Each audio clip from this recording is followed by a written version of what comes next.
Pagi. Kan pelajaran pagi kan? Selamat, yaudah.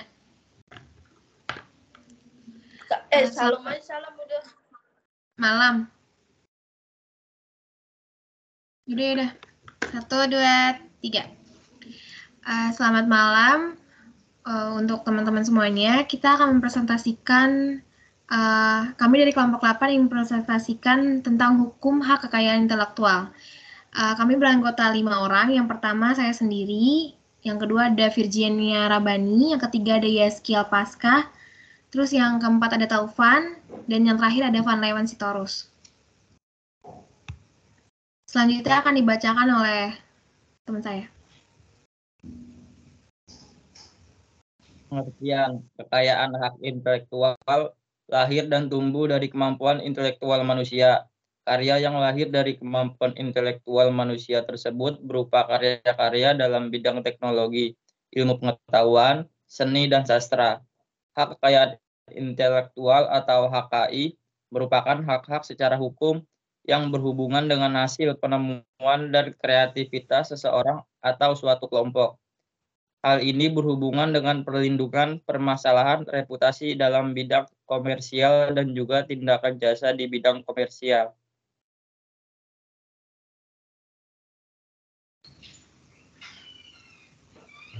Selanjutnya, dasar hukum hak atas kekayaan intelektual tertuang dalam berbagai undang-undang dan keputusan presiden, diantaranya yaitu yang pertama, Undang-Undang Nomor 7 Tahun 1904 tentang pengesahan Agreement Establishing the World Trade Organization. Yang kedua, Undang-Undang Nomor 10 Tahun 1995 tentang kepabeanan. Dan yang ketiga, Undang-Undang Nomor 12 Tahun 1997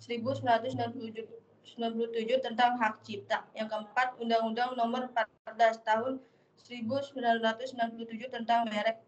Yang kelima, Undang-Undang Nomor 13 Tahun 1997 tentang hak paten.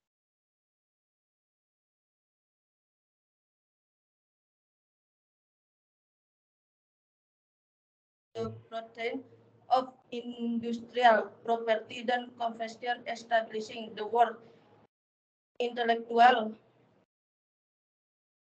Property Organization, Keputusan Presiden RI Nomor 17 Tahun 1997 tentang pengesahan Trademark Law Treaty, Keputusan Presiden RI Nomor 18 Tahun 1997 tentang pengesahan Berne Convention for the Protection of Library and Artistic Works.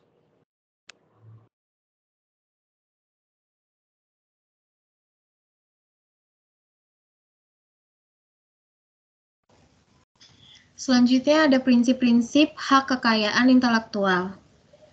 Yang pertama, prinsip ekonomi. Dalam prinsip ekonomi, hak kekayaan intelektual berasal dari karya kreatif manusia yang memiliki manfaat ekonomi bagi pemilik hak. Yang kedua, prinsip keadilan. Dalam prinsip keadilan, dalam menciptakan sebuah karya atau hasil dari kemampuan intelektual, seseorang diberi perlindungan hukum agar memiliki kekuasaan dalam penggunaan hak atas kekayaan intelektual karyanya. Yang ketiga, prinsip kebudayaan. Dalam prinsip kebudayaan, penciptaan suatu karya intelektual dapat meningkatkan taraf kehidupan, peradaban, dan martabat manusia yang akan memberi keuntungan bagi masyarakat, bangsa, dan negara. Yang keempat, ada prinsip sosial. Dalam prinsip sosial, hak intelektual yang diakui oleh hukum dan diberikan kepada seseorang atas karyanya merupakan satu kesatuan, sehingga diberi perlindungan berdasarkan keseimbangan antara kepentingan individu dan masyarakat. Di sini juga ada klasifikasi hak atas kekayaan intelektual. Menurut WIPO, HKI biasanya dibagi menjadi 2 bagian, yaitu yang pertama ada hak cipta, dan yang kedua ada hak kekayaan industri. Hak cipta adalah hak eksklusif bagi pencipta atau penerima hak untuk mengumumkan atau memperbanyak ciptaannya, atau memberikan izin untuk itu dengan tidak mengurangi pembatasan-pembatasan menurut peraturan perundang-undangan yang berlaku. Sedangkan hak kekayaan industri terdiri dari hak paten, merek, desain industri, desain tata letak sirkuit terpadu, rahasia dagang, varietas tanaman. Di Indonesia sendiri itu apresiasi terhadap hak kekayaan intelektual ini masih rendah, sehingga terkadang masih ada yang menganggap hak kekayaan intelektual ini tidak dibutuhkan. Padahal kenyataannya hak kekayaan intelektual ini berguna untuk melindungi pengusaha dari kemungkinan penggunaan hak miliknya tanpa izin. Oleh karena itu, penting bagi eksportir untuk mempersiapkan produknya terkait dengan HKI sebelum melakukan ekspor agar produknya tersebut memiliki perlindungan hukum.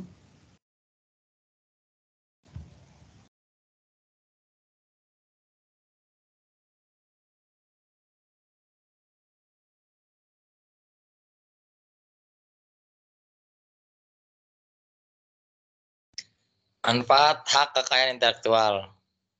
Menurut Panduan Pengenalan HAKI oleh Administrasi Umum Usaha Kecil dan Menengah Kementerian Perindustrian, hak kekayaan intelektual bermanfaat bagi seluruh pihak, yaitu yang pertama, bagi dunia usaha, karya intelektual pihak lain, baik dari dalam maupun dari luar negeri, dilindungi dari gangguan atau penyalahgunaan jika perusahaan yang dilindungi secara hukum dalam bidang kekayaan intelektual, maka akan mendapatkan citra yang baik pula. Yang kedua bisa kita lihat, bagi investor menjamin kepastian hukum bagi kelompok atau individu dan menghindari kerugian akibat penipuan atau pemalsuan oleh orang lain. Yang ketiga, untuk pemerintah. Pemerintah yang menerapkannya akan mendapatkan profil positif di tingkat WTO atau Organisasi Perdagangan Dunia. Selain itu ada perolehan devisa dari pendaftaran kekayaan intelektual. Yang keempat, kepastian hukum untuk memegang hak dalam melakukan usaha tanpa adanya gangguan oleh pihak lain. Yang kelima adalah pemegang hak bisa memberi izin kepada pihak lain.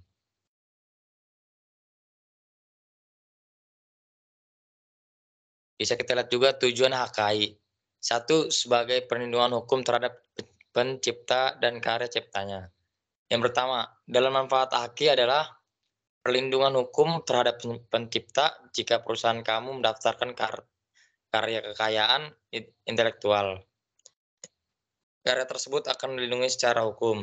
Dengan begitu, sebagai pemilik karya, kamu pasti akan menggunakan nilai ekonomis dari karya cipta tersebut dengan lebih tenang dan aman, tanpa khawatir melanggar hukum. Yang kedua, sebagai bentuk antisipasi pelanggaran HAKI atau manfaat HAKI. Selanjutnya dalam manfaat HAKI adalah sebagai bentuk antisipasi terjadinya pelanggaran kekayaan intelektual. Jika suatu saat kamu harus melawan seseorang secara ilegal dengan menggunakan karya kamu, pendaftaran hak cipta atas kekayaan intelektual akan memberi kamu dasar-dasar yang kuat, sehingga jika orang-orang ini ingin menjiplak atau meniru karya kamu, mereka akan berpikir dua kali. Yang ketiga adalah kompetisi dan memperluas pangsa pasar. Dan yang terakhir dalam manfaat HAKI adalah meningkatkan persaingan antara semua pengusaha. Dengan HAKI atau hak kekayaan intelektual, banyak sekali pengusaha akan terdorong untuk berinovasi dan bekerja, sehingga meningkatkan persaingan. Hal ini secara tidak langsung dapat mengadu domba perusahaan satu sama perusahaan lain dalam menghasilkan karya terbaik.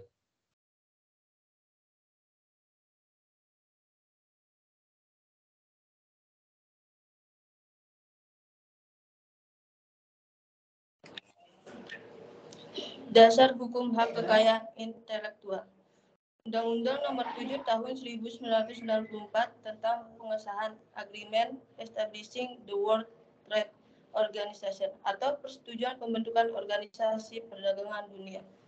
Undang-Undang Nomor 10 Tahun 1995 tentang Kepabeanan memutuskan menetapkan undang-undang tentang kepabeanan. Dalam undang-undang ini yang dimaksud dengan satu, kepabeanan adalah segala sesuatu yang berhubungan dengan pengawasan atas lalu lintas barang yang masuk atau keluar daerah pabean dan pemungutan biaya masuk.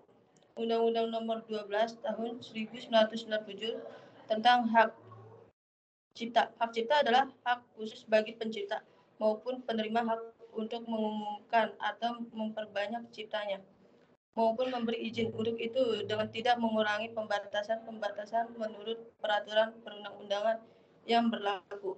Undang-Undang Nomor 14 Tahun 1997 tentang merek. Perubahan atas Undang-Undang Nomor 19 Tahun 1992 tentang merek cipta.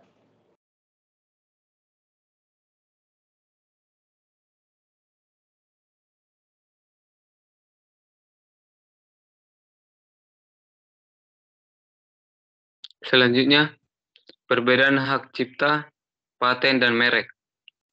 Hak paten diatur secara khusus dalam Undang-Undang Nomor 13 Tahun 2016, sedangkan hak cipta diatur dalam Undang-Undang Nomor 28 Tahun 2014. Paten adalah hak eksklusif yang diberikan oleh negara kepada inventor atas hasil investasi di bidang teknologi untuk jangka waktu tertentu, melaksanakan sendiri invensi tersebut atau memberikan persetujuan kepada pihak lain untuk melaksanakannya. Sedangkan hak cipta adalah hak eksklusif pencipta yang timbul secara otomatis berdasarkan prinsip deklaratif setelah suatu ciptaan diwujudkan dalam bentuk nyata tanpa mengurangi pembatasan sesuai dengan ketentuan perundang-undangan. Dan untuk merek adalah tanda berupa gambar, angka, unsur, warna, huruf yang digunakan untuk mewakili sebuah produk dan jasa. Jadi intinya hak cipta, hak merek, dan hak paten termasuk dalam hak atas kekayaan intelektual yang dikenal dengan hak, yang memiliki perbedaan berdasar dari segi pengaturan, perlindungan hukum, masa berlaku hingga tujuannya. Tetapi ketentuan pengaturan mengenai hak cipta masih menggunakan Undang-Undang Nomor 28 Tahun 2014. Tentang hak cipta dan hak paten juga masih menggunakan Undang-Undang Nomor 13 Tahun 2016. Sekian dari hasil presentasi kami. Jika ada perkataan yang kurang baik, mohon dimaafkan. Terima kasih.